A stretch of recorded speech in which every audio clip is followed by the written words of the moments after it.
The machine's hit a tripwire! It's gotta go!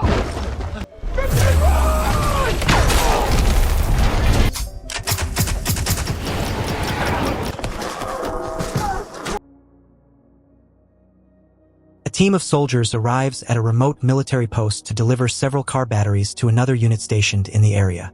After unloading the supplies, they begin preparing for their next assignment, even though the details of the mission have not yet been explained. During this time, one soldier known as 81 jokes with his younger brother, who serves in the same unit. They talk casually about their future in the military. Soon after, 81 walks over to check the engine of one of the vehicles while their conversation continues. His brother says he wants to experience real combat and hopes to become an Army Ranger. It was a dream they once shared when they first joined the military. However, 81 admits that he is no longer sure he wants that path. After some encouragement, he eventually agrees that they should try to pursue the goal together. Before anything else can happen, tragedy strikes. A delayed airstrike suddenly hits the area. The soldiers have no time to react, and within seconds most of the unit is killed. 81 is caught in the blast and loses consciousness. When he wakes up, the entire area is destroyed and silent. As he searches the battlefield, he realizes that almost everyone is dead. Among the wounded, he finds his younger brother, barely alive.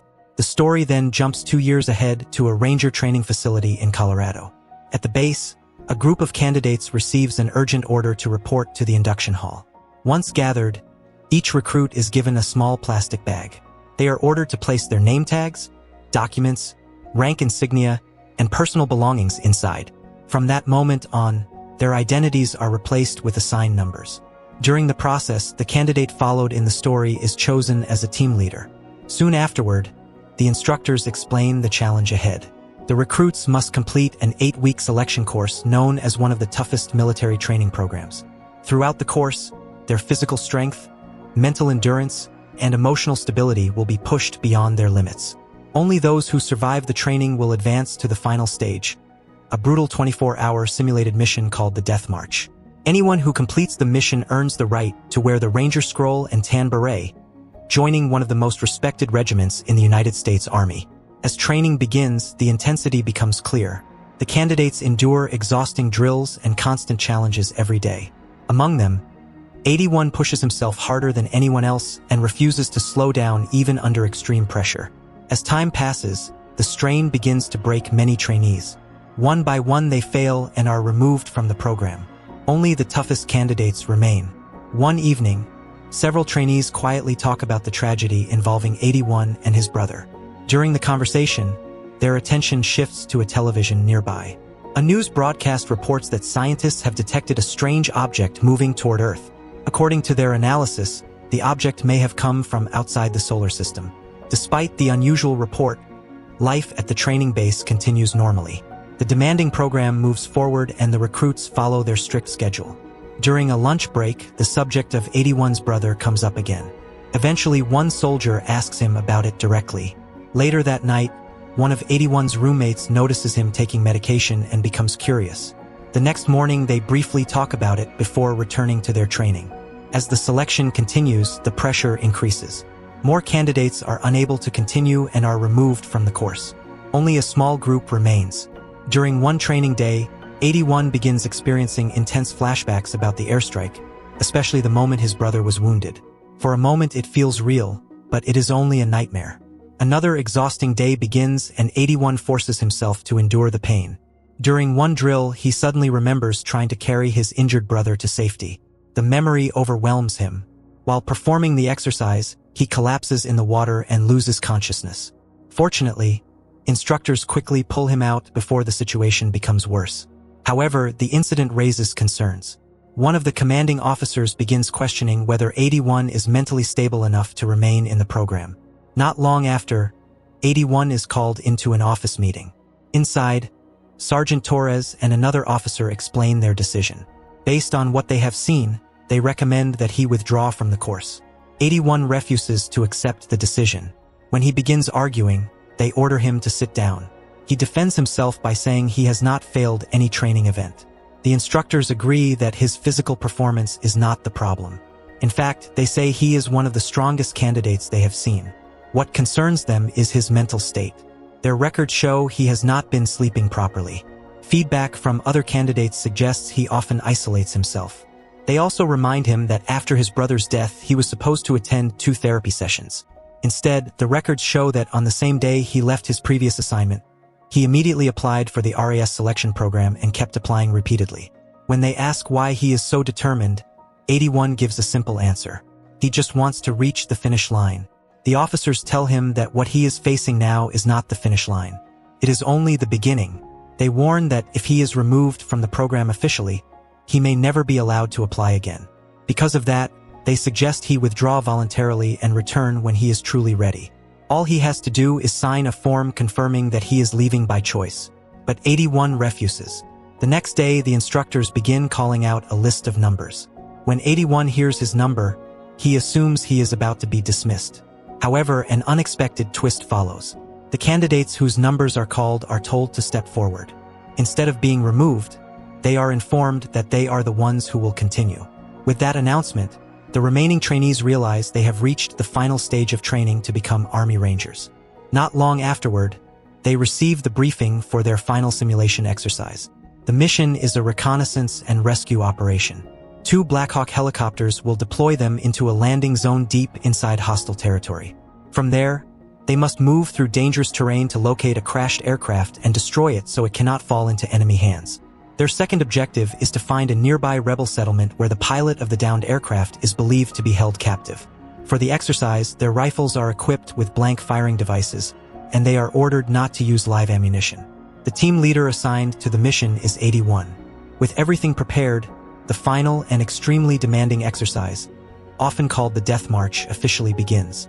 As the candidates move out, one of the supervising officers watches them carefully with a suspicious expression, as if he may have something else planned. After some time, the team reaches the landing zone where they were deployed. Once on the ground, they quickly regroup and plan their next movements. They realize the clock is already running and that they only have 23 hours and 30 minutes to complete the mission. The squad moves deeper into the forest, carefully navigating the dense wilderness. When night falls, they find a temporary place to rest. While most of the team recovers their strength, 81 and another soldier remain awake to guard the camp. The brief calm does not last long. Suddenly, distant artillery fire shakes the area, waking everyone and putting the team on high alert. By morning, they reach the location where the crashed aircraft is believed to be. Following procedure, they try to contact their command center to report their progress and request instructions. Unfortunately, their communication equipment fails to receive a clear signal. Instead of a response, the radio produces only strange interference. With no way to reach headquarters, the team decides to continue the mission using their last confirmed orders. The soldiers quietly spread out and take defensive positions while observing the area. Everything appears silent and empty. Just as it seems there is nothing there, 81 notices something unusual in the distance. He signals the team to continue with the plan to destroy the crashed aircraft while he moves closer to investigate the strange structure. As he approaches, he quickly realizes something is terribly wrong. What he sees clearly does not belong in a training exercise. Understanding the danger, 81 immediately tries to warn his teammates and stop them from detonating the wreckage. But he reacts too late. The explosion has already occurred, and seconds later the ground begins to shake violently. What they thought was a crashed aircraft suddenly reveals itself as something far more terrifying. A massive hidden spacecraft rises from the ground, towering above the soldiers. Strange beams of light sweep across the area as if scanning everything around it. Within moments, the situation turns into chaos. A mysterious war machine emerges and begins attacking the soldiers. The team scatters and runs through the forest in panic, desperately trying to escape. Their retreat eventually leads them to the edge of a steep cliff. Before they can decide what to do, another powerful strike hits nearby. The blast knocks the soldiers off balance and sends them falling over the cliff. For many of them, the fall proves fatal. After hitting the ground below, the few soldiers still able to move begin helping the badly injured. While the group tries to regroup, 81 decides to climb back up the cliff to retrieve the communication radio and contact their base. Carefully moving through the dangerous terrain, he finds the soldier who had been carrying the equipment. Unfortunately, the device is destroyed and cannot be used. Before he can think of another solution, the massive war machine returns, sweeping through the crash site and eliminating anyone who might still be alive. Realizing the danger, 81 quickly retreats and returns to the surviving members of the team. Meanwhile, one of the soldiers, known as 57, dies after losing too much blood from his injuries. When 81 rejoins the group, he urgently explains what he saw. He warns that the machine appears to be tracking them, possibly by scanning their identities or biological signals, and that they must move immediately. The remaining soldiers relocate as quickly as possible. One of 81's roommates is badly wounded, so another teammate helps carry him. However, before they can go far, the war machine appears again.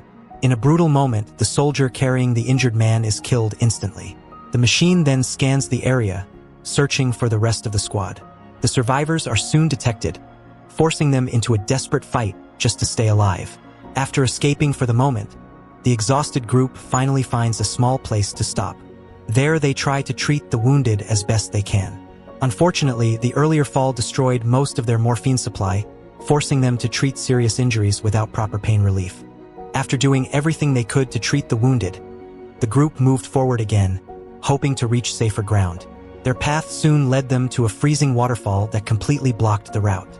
Determined to keep the team moving, 81 volunteered to cross first despite the dangerously cold water. Fighting the icy current, he reached the other side and secured a rope so the others could follow. But the war machine chasing them was getting closer. As the team began crossing, the injured soldier they were carrying became stuck halfway across. Without hesitation, 81 returned to help him, risking his life again. They finally pulled the wounded soldier across safely, but the relief lasted only a moment.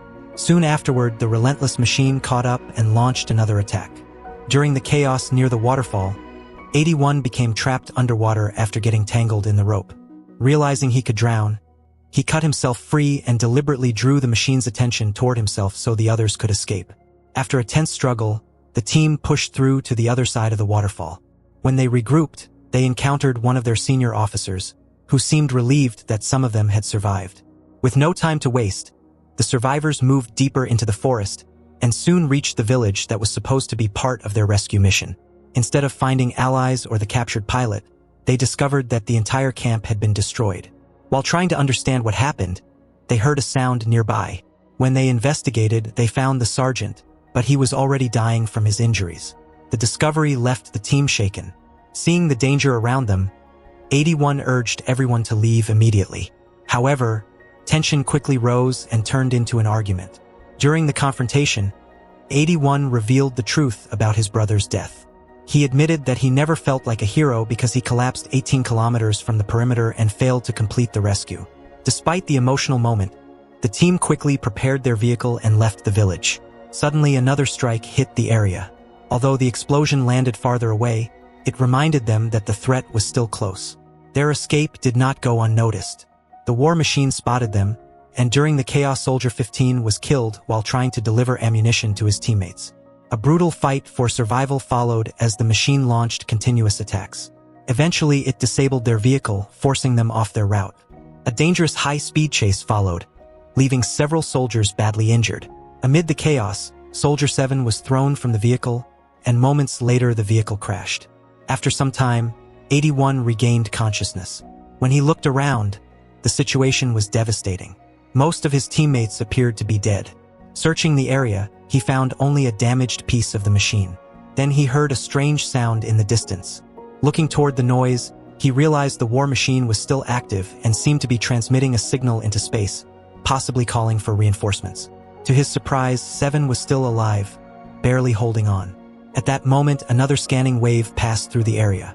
Knowing they could be detected at any moment, 81 dragged the injured soldier away and searched for a place to hide. After moving for some time, they were forced to stop and rest while the machine continued scanning the surroundings. While watching it from a distance, they noticed something unusual. The machine periodically released bursts of heat and steam, as if venting built up energy. Recognizing the pattern gave 81 an idea. He moved toward a nearby construction site and decided to lure the machine there before it could find 7. Inside the unfinished structure, 81 prepared a risky plan. He deliberately made noise to attract the machine, successfully drawing it away from his injured teammate. Soon the massive machine arrived and began scanning the construction site. What it did not realize was that the entire area had been turned into a trap. As it moved forward, it unknowingly stepped over construction explosives hidden around the site. At that moment, 81 appeared driving a heavy tractor and forced the machine into position. A fierce battle between man and machine followed. 81 kept pressing the attack and pushed the machine into the explosives, causing severe damage. Its system began overheating as sparks and flames erupted from its structure. Finally, the pressure became too much and the machine exploded in a massive blast. However, in its final moments, the machine activated one last defense. As 81 approached the wreckage, it triggered another explosion in an attempt to destroy everything nearby. Realizing the danger, 81 ran as fast as he could, but the final blast still hit him with a powerful shockwave. Despite the explosion, 81 survived. Refusing to give up, he lifted his injured teammate and carried him toward the final checkpoint, determined to reach the finish line. Soon afterward, the sergeant arrived and recognized what he had accomplished. While medics treated his injuries, news reports revealed a frightening update. More of these war machines had been detected, and humanity still had no clear way to stop them. Later, the sergeant asked 81 how he managed to destroy the machine. After hearing the story, they acknowledged his achievement. With that, 81 was officially recognized as a ranger. Not long afterward, he was invited to speak to a new group of recruits and share his experience. Once the speech ended, the mission did not stay quiet for long. The team soon prepared to move out again, this time for a real rescue operation, and with that, the story ends here.